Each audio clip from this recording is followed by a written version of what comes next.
பூரா வீட்டு படத்தில் ஸ்வீட்டு செய்யாதீங்க சார் நிறைய இவர் தானே சொன்னார், இந்த நடிகர் தானே சொன்னார். இப்போ இவர் எங்கே இந்த ஸ்வீட்டு செய்கிறாரு? ஒருத்தர் பிடிச்சிடுறாரு, அவர் வாக்குமூலத்தில் இப்படிலாம் சொன்னாருன்னு சொல்ல வேண்டியது. இதெல்லாம் அதாவது அறகுறையாக ஈடியினுடைய வழக்குகள்லாம் விசாரணை இதெல்லாம் தெரிஞ்சுக்கிட்டு அதே மாதிரி இவங்க போலீஸ் ஓட்டு பண்ண சொல்லிட்டாங்க. ஒருத்தர் உள்ளே வைக்கிறது பெரிய விஷயம். சின்னதாக கொஞ்சம் ஒரு பொட்டணத்தை கஞ்சா வச்சுலாம் மடிச்சு வச்சு வாங்க சட்டையெல்லாம் வச்சுருங்க என்ன ஜெட்டியோட உட்கார வச்சு உடனே எங்கள் செக்ரட்டரியில் ஐயனார் உட்கார வச்சு உடனே சிரிப்பு கொண்டாட்ட கேட்க வெட்டுறேன். நீங்களும் கைதாக போகிறீங்கன்னு சொல்கிறீங்க. அவங்களுக்கு அரசு நியமன ஆணை கொடுக்கணும்னு நினச்சேன். ஆனால் உங்களை பார்க்க விடாமல், உங்களை சந்திக்க விடாமல், உங்களுக்கு உதவிகளை செய்ய விடாமல் தடுக்கிறாங்க திமுக. இப்போயும் கரூர் மக்களுக்கு சதி செய்கிறாங்க அப்படின்ற வாதத்தை நாளைக்கு விக்டிம் கார்டு ப்ளே பண்ண முடியும் நாளைக்கு. இல்லை, அவருடைய வேலையே அதுதான். எதிரியை காட்டியாச்சு. கரூர் இடைத்தேர்தலில் இது பிரதிபலிக்கும் அப்படின்னு சொல்கிறாங்க. எங்கெங்க இடைத்தேர்தல் நடக்க போகுது? இடைத்தேர்தல் நடக்காதுங்க. இவங்க பண்ணக்கூடிய புசும்பு எல்லாத்தையும் வந்துட்டு பார்த்துட்டு தாங்க இருக்கிறாங்க. தேர்தலே நடத்துவாங்க. எப்பத்தாலும்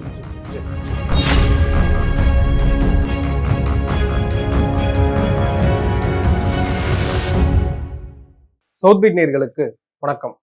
இன்றைய காலத்தில் நாம் சிந்திப்பவர் மூத்த பத்திரிகையாளர், அரசியல் திறனாய்வாளர் திரு ஐயநாதன் அவர்கள். வணக்கம். வணக்கம். அரசை கவிழ்க்க முயற்சி செய்தாங்கன்ற குற்றச்சாட்டை முன்வைத்து செந்தில் பாலாஜியை கைது செய்யப்படணும் அப்படின்னு வழக்கு தொடுக்கப்பட்டிருந்தது. அது நேற்று சென்னை உயர்நீதிமன்றத்தில் வழக்கு விசாரணையின் போது அவருக்கு நிபந்தனையோடு ஜாமீன் கொடுக்கப்பட்டிருக்கு.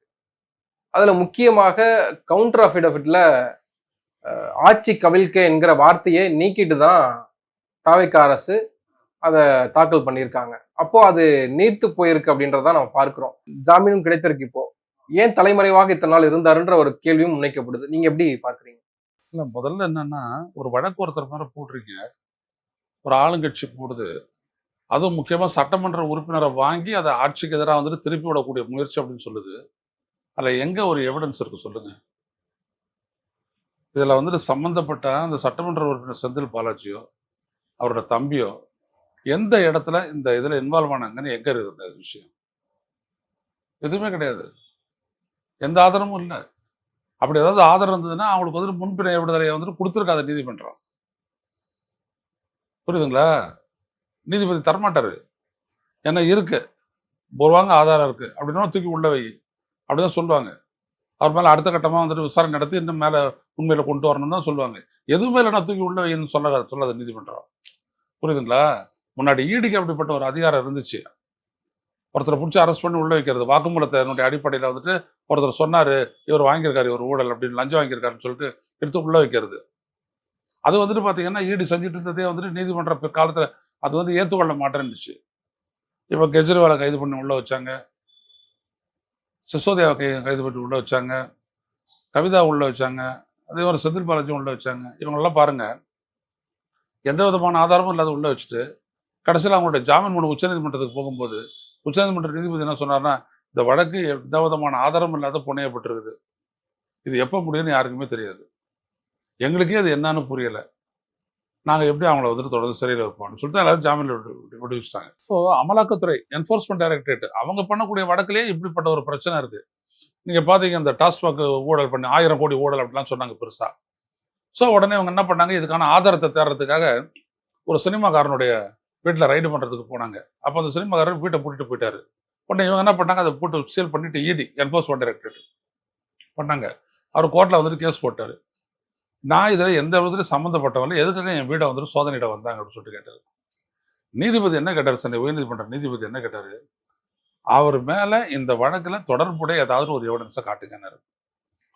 இல்லை, இதுக்கப்புறம் தான் சேகரிக்கணும் அப்படின்னு. இந்த கதையெல்லாம் இங்கே விடாதீங்க, அதுக்கெல்லாம் இது இடம் இல்லை, முதல்ல போய்ட்டு அந்த வீட்டை திறந்து விடுங்க, அவரை அரெஸ்ட் பண்ணக்கூடாதுன்னு காலி பண்ணிட்டாங்க. இதில் நம்ம பார்த்துக்கிட்டே இருந்தோம். ஸோ அவங்களுடைய மோட்டிவ், யாரையாவது ஒருத்தரை குறி வச்சுட்டு எல்லாரையும் மிரட்டி உள்ள அரெஸ்ட் பண்ணி உள்ள மிரட்டி அவங்ககிட்ட ஒரு வாக்குமூலம் வாங்குறது, வாக்குமூலத்தை வச்சு அரெஸ்ட் பண்ணி உள்ள வைக்கிறது, இதுதான் இவங்க ஈடி பண்ணக்கூடிய ஒரு வேலை.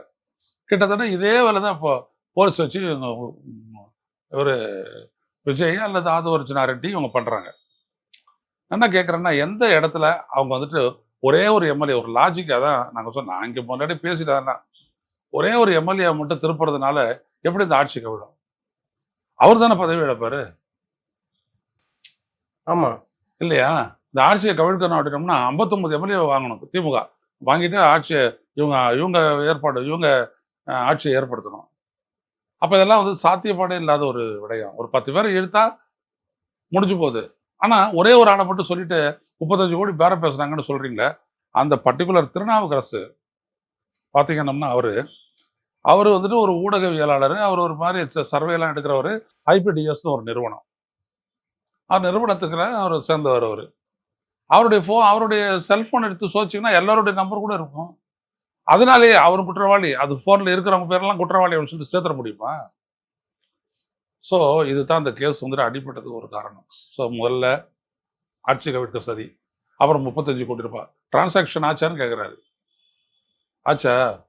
இவ்வளோ அட்வான்ஸ் குடுத்தாங்க. அத நாங்க கைப்பற்றிருக்கோம்னு ஏதாவது சொல்லுங்க. எதுவும் இல்லல்ல. சபாநாயகர் மீது நம்பிக்கையில்லா தீர்மானம் கொண்டு வரும்போது கொறடா என்ன சொன்னாலும் அதை எதிர்த்து நீங்க வாக்களிச்சீங்க அப்படின்னா அப்போ நாங்க 35 கோடி ரூபாய் நாங்க தரோம் அப்படின்னு பேரம் பேசப்பட்டிருக்கு. இல்ல எப்போ சபாநாயகர் மீது தேர்வு கொண்டு வர போறாங்க? அது தெரியல. அப்புறம் இது 1. 2வது விஷயம், ஒரே ஒரு நபர் கொண்டு வர முடியுமா? ஒரு நபர் கொண்டு வர முடியுமா சபாநாயகர் மேல? இதெல்லாம் ஒண்ணுமே பண்ண முடியாது. அதெல்லாம் சும்மா.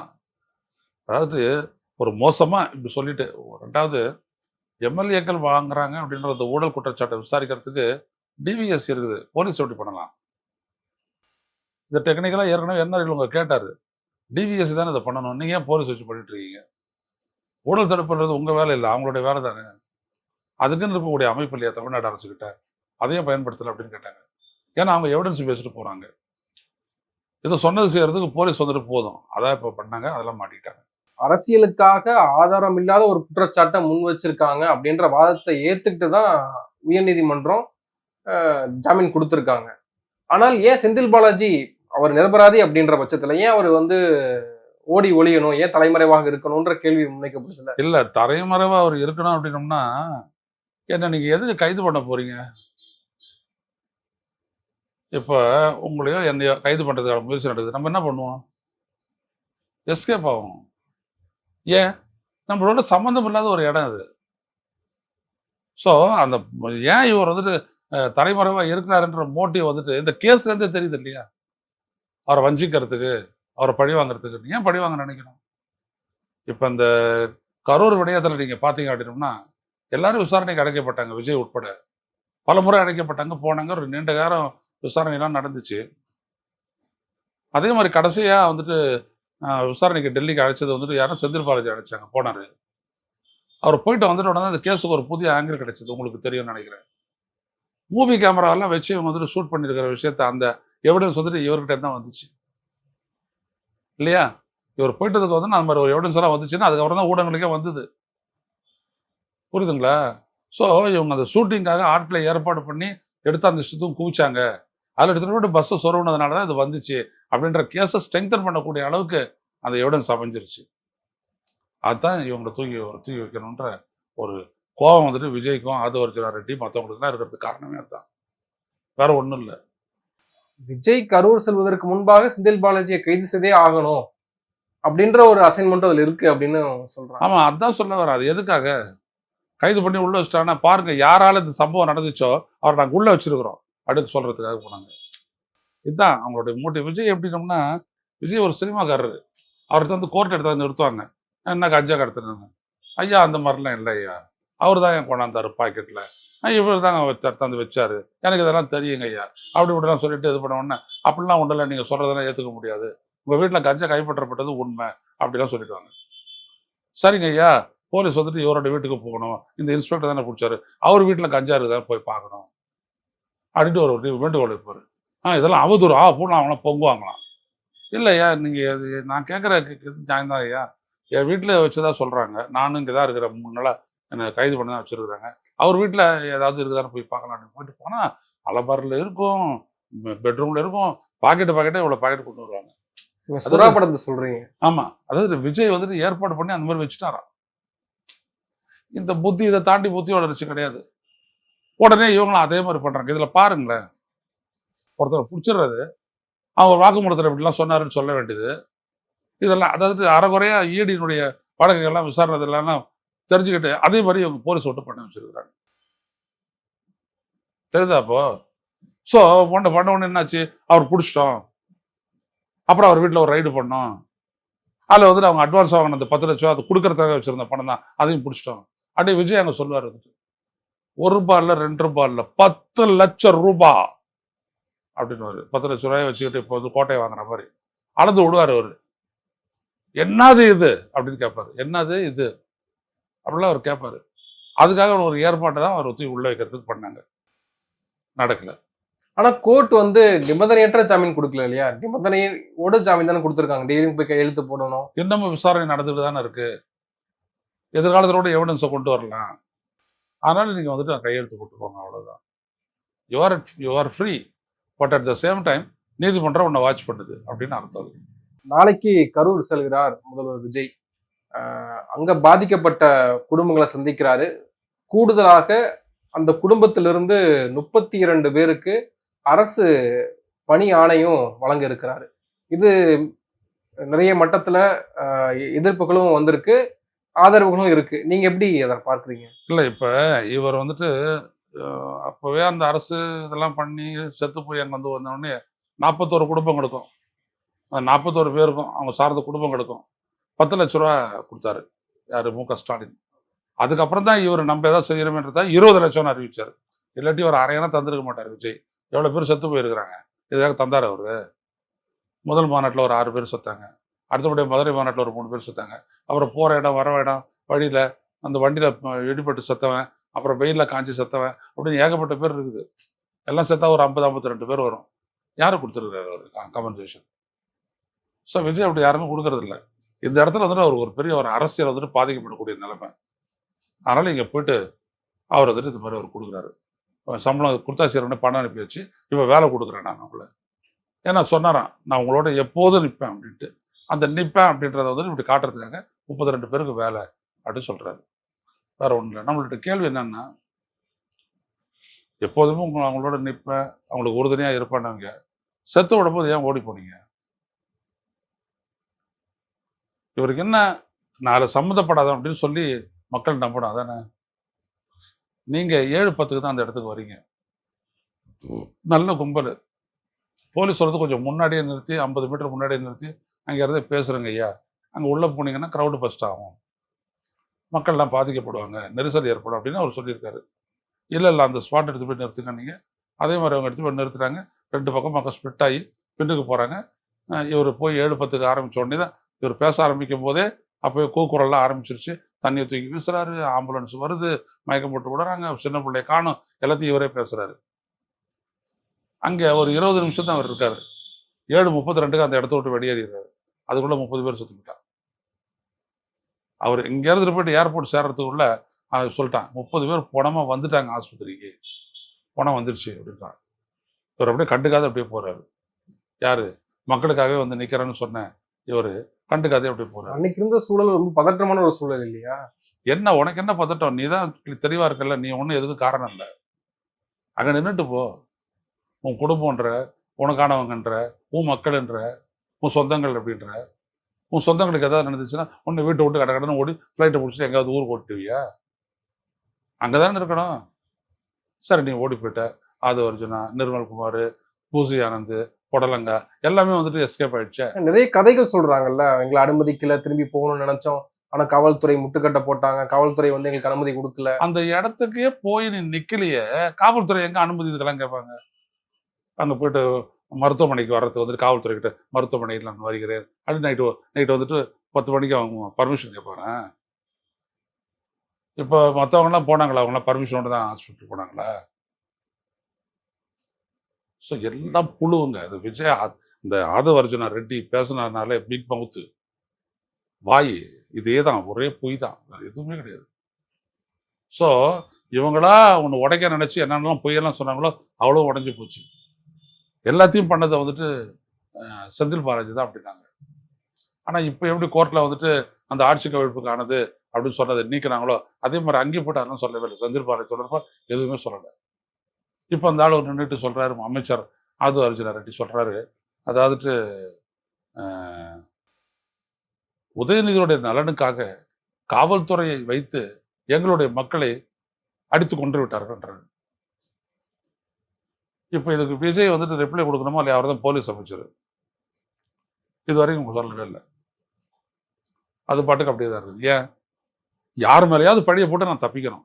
ஒருவேளை இதுதான் சிபிஐனுடைய நோக்கமா? எனக்கும் தெரியல. ஏன்னா எப்படி ஆதவ் இவ்வளோ ஸ்ட்ராங்காக ஆதவ அர்ஜுனா ரெட்டி பேசுறாரு அப்படின்றது எனக்கு தெரியல. ஒருவேளை இப்படிதான் கணக்கு போட்டு வருதோ, காவல்துறை உரிய பாதுகாப்பு அளிக்கவில்லை, அவர்கள் எல்லாம் அவ்வளவு நெரிசலுக்கு ஆளாகிறதுக்கு காரணம் காவல்துறை தான், காவல்துறை தான், தமிழக அரசு தான் அப்படி சொல்றதுக்காக அவங்க பிளான் பண்றாங்களோ தெரியல. ஏன்னா இது வரைக்கும் சார்ஜ் ஷீட்டை ஃபைல் பண்ணல. நீதிமன்றம் கூட உச்ச நீதிமன்றம் அவர் தான் எஃப்ஐஆர்ல இல்லையான்னு தான் சொல்லுது. எஃப்ஐஆர்ல இல்லை, சார்ஜ் ஷீட்டை வச்சு இருக்க மாட்டாருன்றது என்ன அர்த்தம்? என்ன கேரண்டி? ஸோ இவங்க போறதே எதுக்கு அப்படின்னா, நான் வந்து தூயவன், நான் கருணை உள்ளவன், நான் அப்படிலாம் விட்டுட்டு போனதெல்லாம் கிடையாது, ஏதோ அப்புறம் சூழலை நான் ஓடிட்டேன், ஆனால் நான் உங்களோட தான் நிற்பேன் அப்படின்னு காட்டிக்கிறத அவர் பண்றாரு. அன்னைக்கு தமிழக அரசு எஃப்ஐஆர் பதிவு பண்ணிருக்கலாம்ல, ஏன் பண்ணாம விட்டாங்கன்ற ஒரு கேள்வி இருக்குல்ல. இல்லைங்க, இப்போ எஃப்ஐஆர்ன்றது என்னது? முதல் தகவல் அறிக்கை அவ்வளோதானே. அதில் என்ன கிடைக்குதோ அதுதான் போடுவாங்க. நாணயமான ஒரு அரசை செயல்பட்டாங்க அவங்க. அதுவே ஜெயலலிதாவை அந்த இடத்துல இருந்தாங்கன்னா எஃப்ஐஆரில் வந்துட்டு இவரோட பேர் இருந்திருக்கும், இவரையும் தூக்கி சப்ஜெயிலில் போட்டுருவாங்க. இந்த 6 பேரும் சப்ஜெயிலில் தான் இருந்திருப்பாங்க, அட்லீஸ்ட் ஒரு 70-75 நாளைக்கு. அதை செய்யாத தப்பு ஸ்டாலின், அதனால தான் வாங்கி கட்டிக்கிறாரு. எப்போதுமே தேளு தத்தளிக்குது தண்ணியில் மாட்டிக்கிச்சு. அங்கே ஒரு சாமியார் குளிக்க வர்றாரு, அதுவும் ஒரு உயிர் தானேன்னு நினைக்கிறாரு. உடனே அதை இயல்பா தூக்கிட்டு வந்துட்டு கரையில் அப்படியே விடுறாரு. அது கரையில் எடுத்து விடும்போது ஒரு போடு ஒன்று போட்டுச்சு, தேடு போட்டுச்சு. இந்த கதையை வந்துட்டு ராமகிருஷ்ண பரமஹம்சர் சொல்லுவார். ஏன்னா தப்பானவனுக்கு நீ என்ன பெரிய மனிதமான உதவி பண்ணாலும் அதை அவன் புத்தியை காட்டுவான்னு நினச்சி. அதான் இன்ன வரைக்கும் விஜய் மற்றவங்க செஞ்சுட்டு இருக்காங்க, அவங்களுடைய புத்தியை காட்டுறாங்க, வேறு ஒன்றும் இல்லை. ஸ்டாலின் என்ன பண்ணாரு? நீங்கள் தாமதமாக வந்ததற்கு ஒரு காரணம், அப்படிலாம் சொல்லக்கூடாது. இதுவே ஜெயலலிதா இருந்தானே இப்படிலாம் வாயை திறந்துருப்ப நீ, அப்படியே வீட்டில் ஒரு 75 நாளைக்கு அப்படி பூட்டிக்கிட்டு உட்காந்துட்டு இருந்தீங்களே, அந்த மாதிரி உட்காந்துருப்பீங்க நீங்கள். உங்களை எப்போ கொண்டு போயிட்டு உள்ளே வச்சுட்டு இருப்பாங்க. இன்னும் சொல்லப்போனால் நேரம் வடக்கு விசாரணை முடிஞ்சிடும். சிபிஐ அது இதெல்லாம் முதல்ல அவங்கள நீதிமன்றம் இங்கே சொல்லுவாங்க, சட்டப்பேரவை நின்றுக்கிட்டு இந்த சிபிஐ தான் இன்ன வரைக்கும் பண்ணலை, ஒருவேளை அவங்க விஜயை காப்பாற்ற நினைக்கிறாங்கன்னு நினைக்கிறேன், காப்பாற்றினாலும் நான் விட மாட்டேன் அப்படின்னு சொல்லிட்டு அவங்க ஆரம்பிப்பாங்க. இவருக்கு அதெல்லாம் கிடையாது. அப்போவே கேட்குறாங்க பத்திரிகையாளர் எல்லாம் ஹாஸ்பிட்டலில் இருக்கும்போது, இதை இந்த கேஸில் விஜயை வந்துட்டு அரெஸ்ட் பண்ணுவீங்களா என்னன்ட்டு. நாங்கள் ஒரு தனிநபர் ஒரு நபர் விசாரணை நடத்தி வச்சுருக்கிறோம், அவங்க விசாரிக்கட்டும், கோர்ட்டு ஒரு எஸ்ஐடியை ஃபார்ம் பண்ணி வச்சுருக்குது, முடிவுகள் வரட்டும், அதுக்கப்புறம் பார்க்கலாம். அது வரைக்கும் நான் நீங்கள் சொல்லக்கூடிய அந்த கருத்தையும் நான் ஏற்கலாம் அப்படின்றது. அதுக்கு தான் இவங்க மறுபடியும் வரும். ஏன்னா இவங்களுக்கு என்னென்ன, ஒருத்தனை வில்லன் ஆக்கணும், தப்பு பண்ணது நீ, ஆனால் ஒருத்தனை வில்லன் ஆக்கணும். அந்த முயற்சி தான் இந்த இவ்வளவும் பேசுறதுக்கெல்லாம். ஆரம்பத்திலிருந்து நீங்கள் பாருங்க, அதாவது ஆட தெரியாத நடனமாவது அரங்க கோணல் அப்படின்னாலாம், அந்த மாதிரி இதெல்லாம் ஆட்சி பண்ண தெரியல, வந்து உட்காந்தாச்சு, ஒரு விஷயத்த செய்ய முடியல. உடனே ஆரம்பத்திலேயே வந்துட்டு காசு இல்லை, பணம் இல்லை, தொடச்சி எடுத்துகிட்டு போயிட்டாங்க கஜானாவை, ஏதோ சொன்னார். இன்ன வரைக்கும் பட்ஜெட் இவங்க போடலாம் ஆட்சி நடந்துட்டு இருக்குது. டெய்லியும் ஆய்வு கூட்டங்கள், ஒவ்வொரு துறை சார்ந்த ஆய்வு கூட்டங்கள் நடக்குது. அது வந்து பட்ஜெட்ல எப்படி இன்க்ளூட் பண்ணணும்னு யோசிக்கிறாங்க, அப்படிதான் செய்திகள் வருது. ஒவ்வொரு நாளும் செய்தி வருது இல்லைங்களா? இந்த ஆய்வு கூட்டத்தில் இந்த விஷயத்த செய்வோம் அப்படின்னு விஜய் என்ன சொன்னாரா? பார்த்துட்டு என்னன்னா, எம்ஜிஆர் காலத்தில் நடந்தது இல்லையா, ஏதோ எம்ஜிஆர் ஏதோ அப்படி இருந்தபோது அப்படியே உட்காந்துக்கிட்டே அப்படி தூக்கிட்டு இருந்திருக்கிறாரு. அவர் பக்கத்தில் நம்பர் 2 வந்துட்டு நாவல் நடிச்சிடியும், இன்னும் தலைவர் அப்படியே உட்காந்துட்டு இருக்காரு அப்படின்னு யோசிச்சுட்டு இருக்காரு. அது மாதிரி தான் அங்கே நடக்கிறது. உங்கள் ஃபோட்டோ பிடிச்சோம், எல்லாம் வெளில போங்க, எல்லாரும் வெளில போங்கன்னு கதவை மூட்டுவாங்க.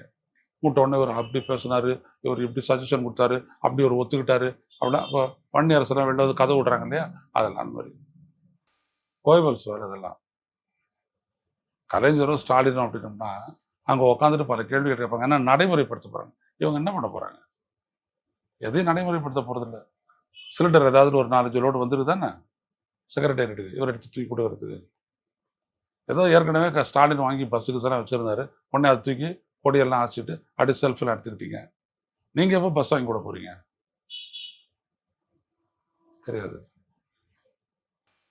இந்த அரசு பணி நியமன ஆணை, அதில் வந்து அது பிரேமலதா அவர்களாக இருக்கட்டும் அல்லது சிபிஐ கண்டனங்கள், இது வந்து ஜனநாயக எதிரான ஒரு போக்காக இருக்கு, நீங்க அவர்களுக்கு நிஜமாகவே உதவி செய்யணும், இல்ல இழப்பீடு இன்னும் கொடுக்க வேண்டிய தேவை இருக்குன்னா, உங்க வீட்ல வேலைக்கு வச்சுக்கங்க. நீங்க வந்து அதுக்காக அரசு பணி கொடுக்க முடியாது. ஏன்னா அரசு பணியில டிஎன்பிஎஸ்சி தேர்வு எழுதி பல இளைஞர்கள் காத்துக்கிட்டு இருக்காங்க. பல ஆயிரக்கணக்கான இளைஞர்கள் வெயிட் பண்ணிட்டு இருக்காங்க. அப்படி இருக்கிற போது ஒரு தனிநபரை பார்க்க வந்த ஒரு கூட்டத்துல இறந்து போன நபர்களுக்கு நீங்க குடுக்குறீங்க அப்படின்னா அது ஏற்புடையதல்ல அப்படின்ற ஒரு பார்வை முன்வைக்கப்படுது. நீங்க எப்படி அதை பார்க்குறீங்க? இப்போ அந்த கோயில் காவலர் அஜித்குமார் கொல்லப்பட்ட போது அவரை நம்பி அவருடைய குடும்பமே இருக்குது. ஆனால் அவரை சாவடிச்சிட்டாங்க. திருடு போச்சு நகைன்னாங்க. அது எங்கே இருந்த நகை சிபிஐயால கண்டுபிடிக்க முடியல. அப்படியே விட்டாங்க அந்த வழக்கு. அந்த கடன் நெருக்கதியாக அந்த குடும்பம் நிற்கிது. ஸோ அந்த குடும்பத்தை சார்ந்த ஒருத்தருக்கு வேலை ஒத்துக்க முடியுது. உங்களுதுல என்ன வந்துச்சு? நீங்கள் ஏன் அவங்களுக்கு வேலை கொடுக்கணும்? அது அரசாங்க படத்துலையா? அரசாங்கத்தினுடைய இதில் செலவுலையா அதை செய்யணும்? அடிப்படையே இல்லையே. இப்போ விபத்தில் செத்தவங்கன்னா காம்பன்சேஷன் கொடுக்குறீங்க, கொடுங்க. அதே மாதிரி 10 லட்ச ரூபா கொடுத்துறீங்க, இன்னும் ஒரு 5 லட்ச ரூபா கூட கொடுங்க. அதை பற்றி ஒன்றும் இல்லை. ஏன்னா உங்களால் முடியும். அதாவது உங்களை அத்தாரிட்டி உங்ககிட்ட சாவி வந்துருச்சு. அதாவது அப்படியே தொடச்சி வச்ச கஜானா இல்லை, இப்போ இவர் எடுக்கிறதுக்கு மட்டும் பணம் வருது, உற்பத்தி ஆகுதாங்க. உடனே இவர் அள்ளி தர்றாங்க. ஊரா வீட்டு நைய ஊரா வீட்டு படத்தில் ஸ்வீட்டு செய்யாதீங்க சார் நிறைய இவர் தானே சொன்னார். இந்த நடிகர் தானே சொன்னார். இப்போ இவர் எங்கே இந்த ஸ்வீட்டு செய்கிறாரு?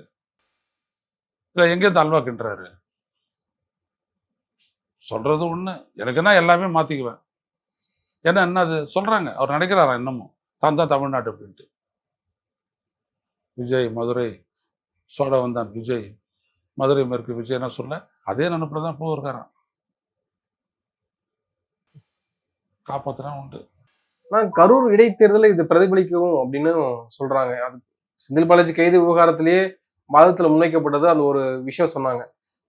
கரூர் இடைத்தேர்தல் வரும்போது இவர் அங்க இருக்கக்கூடாதுன்னு அரசு நினைக்குது அப்படின்ற வாதத்தையும் நேற்று முன் வச்சாங்க. அதுவும் இருக்கும். ஏங்க எங்கங்க இடைத்தேர்தல் நடக்க போகுது? இடைத்தேர்தல் நடக்காதுங்க. இவங்க பண்ணக்கூடிய குசும்பு எல்லாத்தையும் வந்துட்டு பார்த்துட்டு தாங்க இருக்கிறாங்க. தேர்தல் ஆணையத்தை போய் கேட்டாங்களா என்னன்ட்டு, அங்கே யாராவது செத்து போயிருந்தாங்கன்னா உடனே தேர்தல் நடக்கிட்டாங்களா? கட்சி மாறுறீங்கன்னா எப்படி, எது கட்சி மாறுறீங்க? ஜெயிச்சு 2 மாதம் கூட ஆகல, அதுக்குள்ளே கட்சி மாறுறீங்க. எவ்வளோ வழக்கு இருக்குது? அவங்க எவ்வளோ பெரிய பெட்டிஷன் கொடுத்துருக்குறாங்க. இதுக்கெல்லாம் தீர்வு கண்டது அப்புறம் தான் தேர்தல் போங்க அப்படின்னு சொல்லி துரத்தி விட்டாங்க. அது தெரியுமா உங்களுக்கு? அதை இவர் மட்டும் என்ன பண்ணுவார், பண்ணு வாங்கினாருன்னா சைலண்ட்டாக வந்து உட்காந்துருவார். அங்கே பண்ணு கொடுத்துட்டாங்க, சைலண்ட்டாக வந்து உட்காந்துட்டாரு.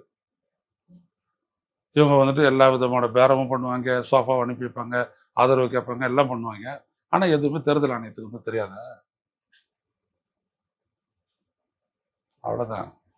தேர்தல் நடக்கவே நடக்காது. எழுதி வச்சுக்கோங்க. இந்த இன்னைக்கு வந்துட்டு புதுசாக விளக்கம் கொடுக்க போகிறாங்களா? முதல்ல அரசு ராஜினாமா பண்ண 3 பேர் இருக்காங்கல்ல, விளக்கம் கொடுக்குறாங்களாம். தான் ஏன் கைது பண்ணோம் அப்படின்னு. பெரிய சிந்து பார்த்து கதை. இவங்க வந்துட்டு விளக்குறாங்க. அது இவர் கேட்டுக்க போறாரு. ஜேசிடி பிரபாகர் எல்லாம் ஒரே பிரீடு. களவணித்தனத்தை பண்ணிட்டு அப்புறம் வந்துட்டு கருத்துப்பூர்வமாக சிந்திக்கிறது பண்ணிட்டு, நான் ஏன் அப்படி செஞ்சேன்னு தெரியுமா? அதையும் பயங்கரமாக குடிப்பான். குடிச்ச ஒரு வீட்டில் பிறழுவான். காப்பாற்றி தந்து வீட்டில் வைப்பாங்க. வீட்லேயும் குளிப்பாட்டி கழுவாட்டி சோறு போட்டு படுக்க வைப்பாங்க. மறுபடியும் மணல் போய் செய்வான். ரொம்ப அவனை திட்டிங்க. நான் சொன்னேன், நான் ஏன் குடிக்கிறேன் தெரியுமா அப்படின்னு சொல்லி அவன் ஒரு பாட்டு ஒன்று பாடுவான். கேட்டிருக்கிறியா? உனக்கு அனுபவம் இருக்கா? அப்படி பேசுவான். அப்படியே தள்ளாடுவான். நம்பர் டப்பால்னு விழுவான். வேணும் வாந்தி எடுப்பான். அந்த மாதிரி இது முதல்ல எல்லாம் பிளான் பண்ணி காசுக்கு எல்லாம் வாங்கிட்டு செட்டில் ஆகி ரிசைன் பண்ணிட்டு கொடுக்க வேண்டியது அப்போ வாங்கி வச்சுக்கினாரு. ரெசிடென்ஷியல் லெட்டர் வாங்கிட்டார். ஏற்றுக்கொள்ளப்பட்டது சொல்லிவிட்டாரு. இப்போ மறுபடியும் அவங்க விளக்கம் தரணுமா? ஸோ அவங்க விளக்கத்தினுடைய அடிப்படையில் தான் நீங்கள் வந்து முடிவு எடுக்க போறீங்களா? நான் கேட்கறது புரியுதா அவனுக்கு? அவங்க என்ன விளக்கம் கொடுக்கறது அவங்களுடைய இதுக்கு? நீ எப்படி ஏற்றுக்கிட்ட அது சொல்லு. அந்த மொமெண்ட் 13ஆம் தேதி அரசுக்கு ஆதரவாக அவருடைய கட்சியினுடைய கட்டளைக்கு எதிராக வாக்களித்த கணமே அவர்களுடைய எம்எல்ஏ பதவி போயிடுச்சு. அப்புறம் எப்படி அவங்க ரிசைன் பண்ணலாம்? இதுதான் விஷயம். ஸோ நிறைய விஷயங்களை எதிர்கொள்வாங்க. ஒரு ஆதவர்ஜனை எப்படி அதிகார வகையில் வந்துச்சு. நம்ம எதனா விஜய் சொன்னார்ல, அப்படியே பொட்டியாக பணம் வருமா? ஒரு 3 பொட்டி எடுத்து அதை வீட்டில் இறக்கிடுவான். அப்படியே வருது இல்லை, அப்படியே தமிழ்நாடு ஃபுல்லாக அப்படி சம்பாரிச்சு அப்படியே பொட்டி அடுக்கி எடுத்துகிட்டு வரும்போது 3 பெட்டி அப்படியே போய் அந்த அவருடைய வீட்டில் எடுத்து போய் இறக்கிட்டு மிச்சம் போட்டு தான் வந்துட்டு செக்ரட்டேரியட் வரும். இப்பெல்லாம் கதை விட்டார் இல்லையா? இப்போதான் வந்தவொடனே தெரியுது எல்லாம் காயத்தை வச்சுட்டு பேசணும்ட்டு. எதுவுமே தெரியாது. அதாவது விவரம் தெரிஞ்சவன் போய் சொன்னான்னா அதுக்கு வேல்யூ இருக்கும். அவர் விவரம் தெரியிடா, அவர் தெரியாமல பேசுவார் அப்படிலாம் வந்து சப்பை கட்டு கட்டலாம். அது நம்ம ஊடகங்கள்லாம் நல்லா கட்டுங்க, உங்களுக்கு தெரியும். அங்கிருந்து கத்தையாக பணம் கைப்பற்றப்பட்டது, இங்கேருந்து கத்தையாக கைப்பற்றப்பட்டதுன்னு எழுதுனாங்களே. ஊடகங்கள்ல வந்துச்சு இல்லையா? அதான் சொல்றேன், நம்ம ஊடகங்கள் அப்படியாப்பட்ட அறத்துல வந்துட்டு அவங்க இயங்கிட்டு இருக்கிறாங்க. இன்னைக்கு என்ன ப்ரோக்ராம், இன்னைக்கு என்ன விவாதம் விஷயம் பத்தி நேற்று தான் பண்ணீங்களே. ஆமாம் சார், இன்னைக்கு இவர் இப்படி அப்படி ஒரு விவாதம். இல்லை அவர் கரூர் போறாரு, அது நாளைக்கு என்ன விவாதம், கரூரில் என்ன செய்ய போறாரு, நாளைக்கு என்ன விவாதம் கொடுக்குறாரு, அது விவாதம். அப்புறம் அடுத்த நாள் என்ன விவாதம், விஜய் விஜய் விஜய் அப்படி சொல்லிட்டு விஜயை திணிச்சிடணும். அப்புறம் என்ன சொல்லிருப்பாங்க சொன்னாங்க, விஜய் தவிர வேறு யார் பாலிட்டிஷியன், யாருமே இல்லையே. தமிழ்நாடே விஜய் மயம் ஆயிருக்கு சார். ஆமாம், அப்படியே கொஞ்சம் கொஞ்சமாக அப்படியே பார்த்துட்டு போகுது அந்த வேலை. போய்ட்டு கேரளாவில் வந்துட்டு அப்படி திருச்சூர் வரைக்கும் போயிடுச்சு. அப்படி கீழே பார்த்தீங்கன்னா திருவனந்தபுரம் வரைக்கும் போயிடுச்சு. அப்படி இந்தாண்ட பார்த்தீங்கன்னா சித்தூர் வரைக்கும் போயிடுச்சு. அந்தாண்ட பார்த்தீங்கன்னா பெங்களூர் வரைக்கும் போயிடுச்சு. எல்லாம் அப்படியே பரவிட்டே இருக்குது. இன்னும் ஒரு வருஷம் தான். பாதி கர்நாடகா, பாதி கேரளா, பாதி ஆந்திரா, கொஞ்சம் தெலுங்கானா, ஸ்ரீலங்கா எல்லாம் விஜயனுடைய இன்ஃப்ளூயன்ஸ் வந்துடும். தேர்தலே நடத்த வேணாம், எங்கே பார்த்தாலும் விஜய் விஜய் விஜய் விஜய். திறந்தீங்கன்னா விஜய் விஜய் விஜய் விஜய். முன்னாடி உதவ போனதுல எல்லாரும் சாமியில தான் போடுவாங்க. அந்த மாதிரி ஒரு அட்வர்டைஸ், எல்லாரும் சுவாமி அந்த மாதிரி. இது விஜய் விஜய் விஜய் விஜய் போட்டுருவாங்க ஜனங்க. முன்னாடி தூக்கி தள்ள போட்டுக்குவாங்க. என்ன செய்யறது மாதிரி. இப்போதான் உள்ளபடியே அவங்க தற்கொலை அப்படின்றத நிரூபிக்கிறாங்க. வேற ஒண்ணுமே இல்லை. ஒரு வழக்கு போடுறது இதெல்லாமா பண்றது. ஒருத்தர் தூக்கி உள்ள வச்சுக்கன்னா அவங்க ஆட்சி வந்துடணும், உங்களை தூக்கி உள்ள வைக்க மாட்டாங்களா? நான் அதுதான் ஜெயலலிதா கதையை நான் சொன்னேன். நான் அப்போ திருந்துவாங்கன்னு பார்த்து திருந்தல. ஒருத்தர் தூக்கி உள்ள வைக்கிறது பெரிய விஷயமா? அது சின்னதாக கொஞ்சம் ஒரு பொட்டலத்தை கஞ்சா வச்சு நம்ம அடிச்சு வச்சு இப்போ எவ்வளோ பேர் என்னை பேட்டி எடுக்க வராங்க.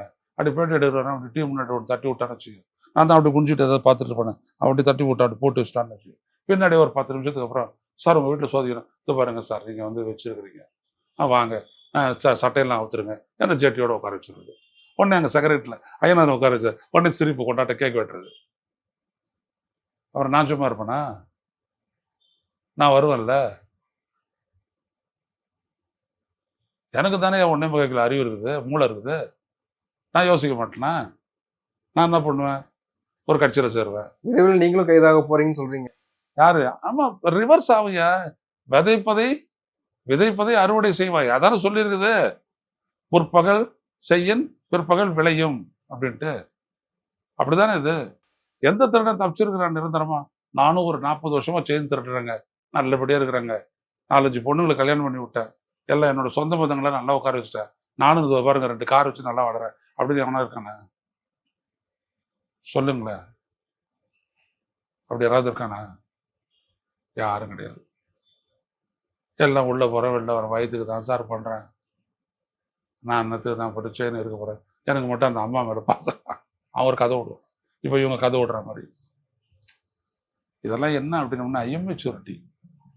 அதிகாரம் இருக்குது. அவர் ஜெயலலிதா ஆடாத ஆட்டமாக 90-96 எல்லாரும் ஆடுறது தான் ஆட்டம். இப்போ ஒருத்தர் மோடி ஆடிட்டு இல்லையாங்க, பெரிய லெவலில் ஆடலையா அவர்? எங்கே போனாலும் அவருக்கு விருது தான் கொடுக்குறான். எந்த நாட்டுக்கு போனாலும் விருது.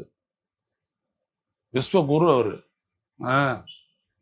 நாட்டில் பார்த்தீங்கன்னா ரூபாய் நக்கிக்கிட்டு கீழே போகுது, காப்பாற்ற முடியல. இப்போ கரூர் நாளைக்கு போய் விஜய் அவர்கள் வந்து அதே விஷயத்த இப்போ நீதிமன்றத்தில் என்ன முன் வச்சாங்களோ, நான் கரூருக்கு வரணும்னு நினைச்சேன், ஆனால் வந்து திமுக என்னை வர விடலை, அதுக்கு எதிராக உச்சநீதிமன்றம் போனாங்க, நான் உங்களுக்கு அரசு நியமன ஆணை கொடுக்கணும்னு நினைச்சேன், ஆனால் உங்களை பார்க்க விடாம, உங்களை சந்திக்க விடாம, உங்களுக்கு உதவிகளை செய்ய விடாம தடுக்கிறாங்க திமுக, இப்போயும் கரூர் மக்களுக்கு சதி செய்யறாங்க அப்படின்ற வாதத்தை நாளைக்கு விக்டிம் கார்டு பிளே பண்ண முடியும் நாளைக்கும். இல்லை, அவருடைய வேலையே அதுதான். எதிரியை காட்டியாச்சு. இன்னமும் இப்போ ஸ்டாலினை பற்றிய தமிழ்நாட்டினுடைய இம்ப்ரெஷன் தான். ஒரு தலைவர், முன்னாள் முதலமைச்சர், நிறைய விஷயங்களை செஞ்சார், அப்படிதானே இருக்கு. அதை உடச்சா தானே இவர் ஹீரோ ஆக முடியும். அதுக்கு இவர் 2500 ரூபா கொடுக்கணும், வேலை இல்லாத பட்டால் 4000 ரூபா கொடுக்கணும், எங்கே பார்த்தாலும் பஸ்ஸில் ஏறி எங்கே வேணாலும் போயிட்டு இறங்கலாம், வீட்டுக்கு வந்துட்டு வருஷத்துக்கு 2 மாதம் ஒரு சிலிண்டர் தான் வந்துடுச்சு அப்படின்னு அந்த சிலிண்டரில் விஜய் வந்துட்டு அப்படி இருக்கிற மாதிரி ஒரு படம் போட்டு விஜயில் சிலிண்டர் வரணும். எல்லாருக்கும் 25 லட்சத்துக்கு இன்சூரன்ஸ் வரணும். ஆனால் தமிழ்நாடு பட்ஜெட்டில் எந்த விதமான இம்ப்ரூவ்மெண்ட் இருக்காது. அளந்து விட்டாங்கல்ல வெளியில. இதில் எப்போ சாதிக்க போறாரு இவரு சொல்லுங்க. அவங்கள சொல்றாங்க பார்த்துக்கிட்டே இரு, பிறந்த நாள் அன்னைக்கு அடிப்பார் பாரு அப்படின்னு. எங்க அடிச்சாரு பிறந்த நாள் அன்னைக்கு?